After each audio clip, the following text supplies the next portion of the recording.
사도신경으로 우리의 신앙을 고백하겠습니다. 나는 전능하신 아버지 하나님 천지의 창조주를 믿습니다. 나는 그의 유일하신 아들 우리 주 예수 그리스도를 믿습니다. 그는 성령으로 잉태되어 동정녀 마리아에게서 나시고 본디오 빌라도에게 고난을 받아 십자가에 못 박혀 죽으시고 장사된 지 사흘 만에 죽은 자 가운데서 다시 살아나셨으며 하늘에 오르시어 전능하신 아버지 하나님 우편에 앉아 계시다가 거기로부터 살아있는 자와 죽은 자를 심판하러 오십니다. 나는 성령을 믿으며 거룩한 공교회와 성도의 교제와 죄를 용서받는 것과 몸의 부활과 영생을 믿습니다. 아멘. 하나님께서 오늘 우리에게 주시는 말씀은 고린도전서 11장입니다. 신약성경 275쪽입니다. 내가 그리스도를 본받는 자가 된 것 같이 너희는 나를 본받는 자가 되라.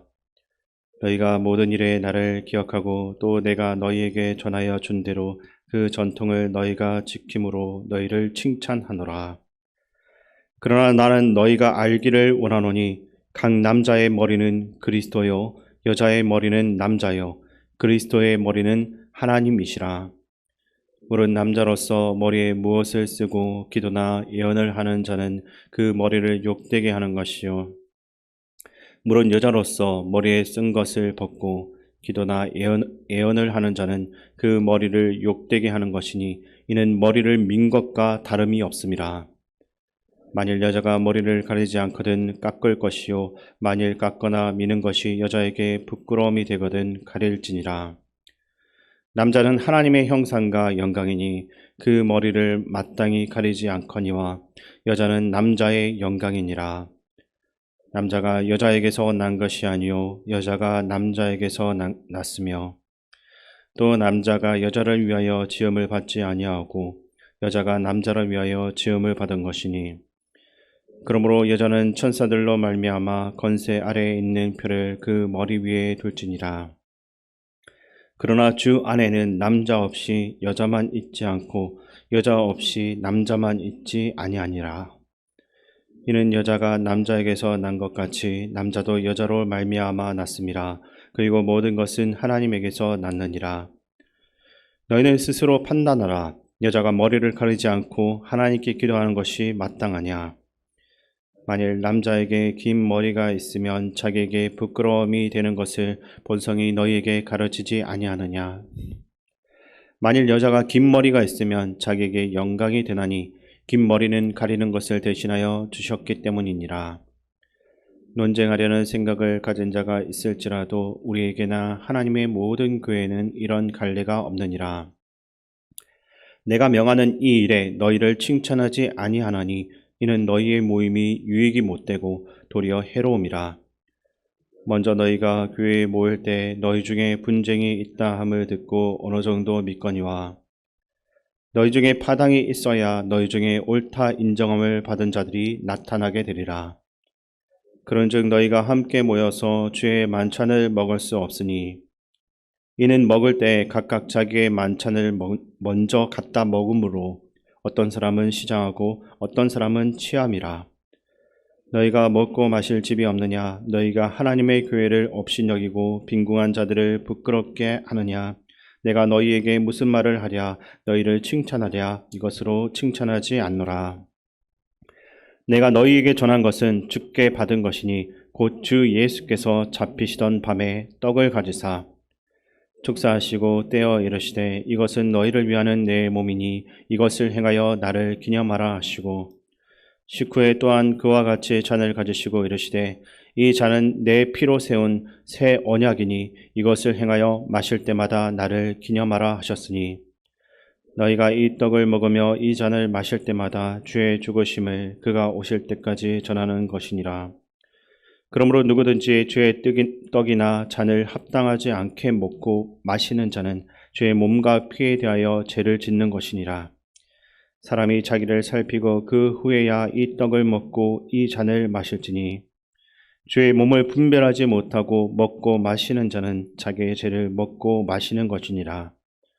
그러므로 너희 중에 약한 자와 병든 자가 많고 잠자는 자도 적지 아니하니 우리가 우리를 살폈으면 판단을 받지 아니하려니와 우리가 판단을 받는 것은 주께 징계를 받는 것이니 이는 우리로 세상과 함께 정죄함을 받지 않게 하려 하심이라. 그런즉 내 형제들아 먹으러 모일 때 서로 기다리라. 만일 누구든지 시장하거든 집에서 먹을지니 이는 너희의 모임이 판단받는 모임이 되지 않게 하려 함이라.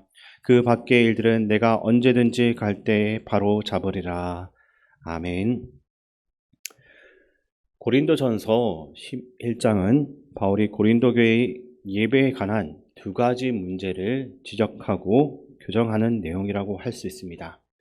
그가 첫 번째로 지적했던 것은 교회 안에 여성이 기도와 예언을 할 때 머리에 수건을 쓰는 문제입니다. 당시 헬라인 여자들의 일반적인 복장은 머리를 천으로 덮는 칼루마라는 것이 포함되어 있었다고 합니다. 그런데 이 칼루마를 쓰지 않는 부류의 여자들이 있었는데 첫 번째는 고린도 지역의 고위 관료들의 아내들이 쓰지 않았다라고 합니다. 또한 종들과 죄수들도 이 칼루마를 쓰지 않았다고 합니다. 그리고 마지막은 당시 고린도 지역의 아프로디테 신전에서 일을 하고 있었던 매춘부들이 머리에 아무것도 쓰지 않았다라는 기록이 있습니다. 이러한 상황 속에서 그리스도의 복음이 율법으로부터 자유케 한다라는 것을 믿고 당당하게 머리에 수건을 벗어 던지고 예배 가운데 나오는 여자들이 있었던 것으로 보여집니다. 그들 중에는 파격적으로 수건을 벗고 예배 중에 대표 기도도 하고 또 설교도 했던 여자들이 있었습니다. 이에 대해서 바울은 그러지 말라라고 충고하고 있습니다. 왜 바울은 여자들에게 머리에 수건을 벗지 말라고 한 것인지 우리가 말씀을 통해서 확인을 해야 합니다. 근데 그 전에 우리가 오해하면 안 되는 것이 있는데 그것은 본문이 남자와 여자 사이에 우열을 말하는 게 아니라는 것입니다. 바울도 그 점을 염려해서인지 본문 11절과 12절에서 남자나 여자 모두 하나님에게서 나온 것이기 때문에 둘 사이에는 높고 낮음이 없고 다 평등하다라고 했습니다. 그리고 당시에 여자들이 예배 중에 기도와 설교를 맡았다라는 것부터가 아주 파격적이다라는 것을 우리가 기억해야 합니다. 왜냐하면 여성을 남성의 소유물이나 성적인 대상으로만 바라보던 당시 사회 문화에서는 꿈도 꾸지 못할 일이었기 때문입니다. 요엘서 2장 29절에서 그때 내가 또 내 영을 남종과 여종에게 부어줄 것이며 라고 말씀한 것처럼 남자든 여자든 간에 성령으로 충만한 사람이 예배 중에 말씀을 증거할 수 있게 된 것입니다. 그러면 왜 바울은 여자들에게 머리에 수건을 쓰고 기도와 설교를 하라고 한 것입니까? 첫 번째 이유에 대해서 3절에서 이렇게 말합니다. 제가 이 말씀 읽어드리겠습니다. 그러나 나는 너희가 알기를 원하노니 각 남자의 머리는 그리스도요 여자의 머리는 남자요 그리스도의 머리는 하나님이시라. 아멘. 여기서 머리라는 단어 때문에 지위의 높고 낮음이나 또 우열을 나타낸다라고 생각할 수가 있지만 결코 그렇지 않습니다. 왜냐하면 그리스도의 머리는 하나님이시다라고 하셨고 이 그리스도와 하나님의 관계는 서로 간에 결코 상하 우열을 가리는 관계가 아니기 때문입니다. 하나님과 예수 그리스도는 서로 동등한 분이십니다. 여기서 머리라는 단어가 가지는 의미가 무엇인지 많은 주석가들이 원천 또는 시작이라는 의미로 이 머리라는 단어를 해석합니다. 그러므로 이것은 일의 순서를 의미하는 단어라는 것입니다. 예수님은 하나님의 뜻에 순종하셨습니다. 그렇게 해서 하나님의 뜻을 순서와 질서 가운데 이루어 나가신 것입니다. 남자와 여자의 관계도 이와 같은 질서가 있어야 한다라는 것입니다.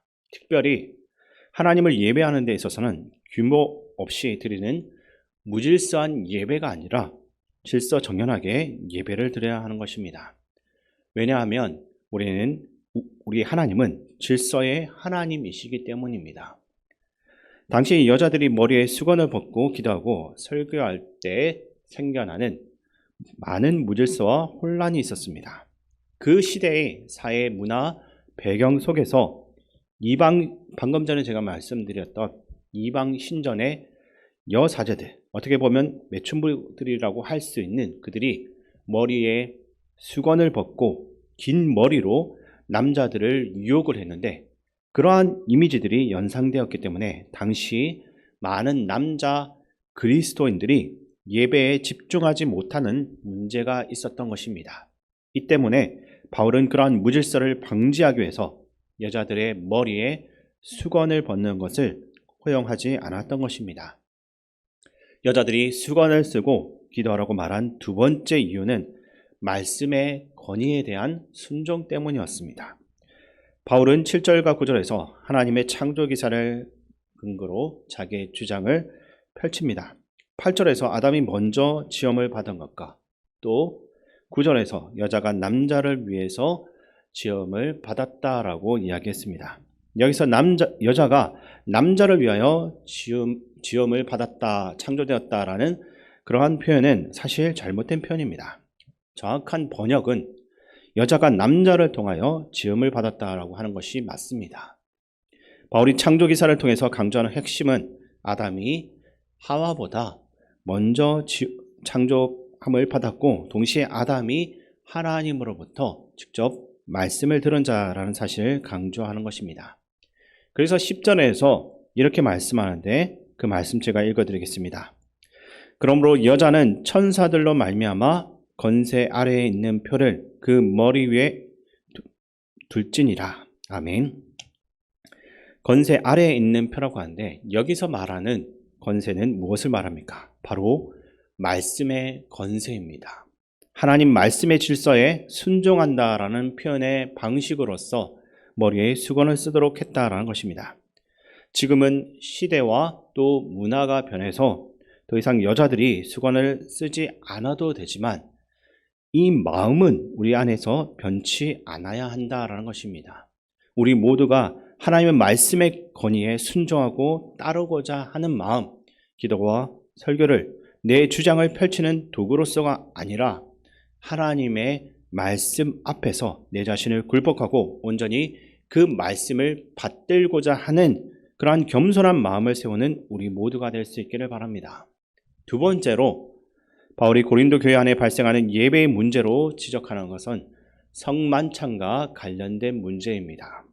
왜냐하면 성만찬 중에 다툼과 분쟁이 생겼기 때문입니다.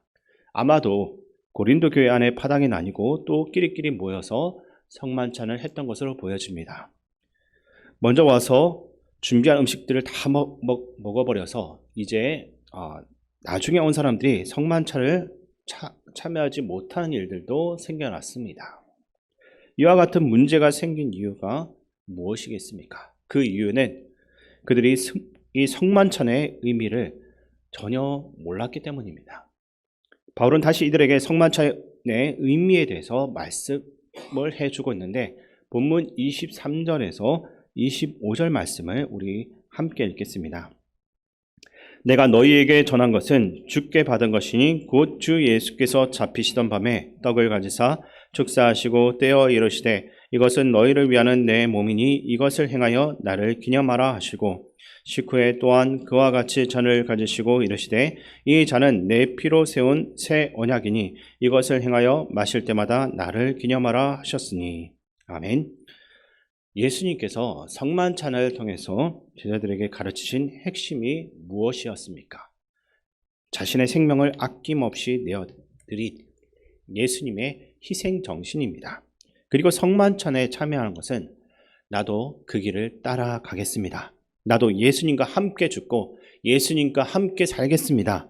예수님과 끝까지 동행하겠습니다. 라는 그러한 믿음의 고백인 것입니다. 근데 당시에 고린도 교회의 성도들은 그러한 성만찬의 의미를 망각하고 자신들만 생각하는 이기적인 생각을 가지고 이 성만찬에 참여를 했던 것입니다. 그래서 바울은 두 가지 해결 방안을 제시합니다. 먼저 28절에 보면 사람이 자기를 살피고 그 후에야 이 떡을 먹고 이 잔을 마실지니라고 했습니다. 자기를 먼저 살피라고 말씀합니다. 다른 사람이 아닌 자기 자신만 생각하는 이기적인 마음이 없는지를 돌아보라는 말씀인 것입니다.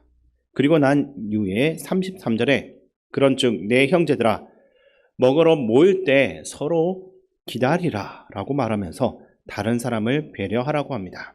그렇게 하는 것이 진정한 성만찬의 의미를 알고 참여하는 것이라는 말씀입니다. 결국 고린도 교회의 예배 문제를 한마디로 정리하면 다른 사람을 전혀 배려하지 않는 인간의 이기적인 본성만을 나타내고 또 보여주고 있다라는 것입니다. 사람은 자기 입장에선 할 말이 많을 것입니다. 아마도 고린도 교회의 성도들도 바울에게 그렇게 할 수밖에 없었던 핑계대는 것들이 많이 있었을 것입니다. 그러나 성숙한 성도는 자기 입장이 아닌 다른 사람의 입장에 서서 먼저 생각하고 말을 할 줄 알아야 합니다.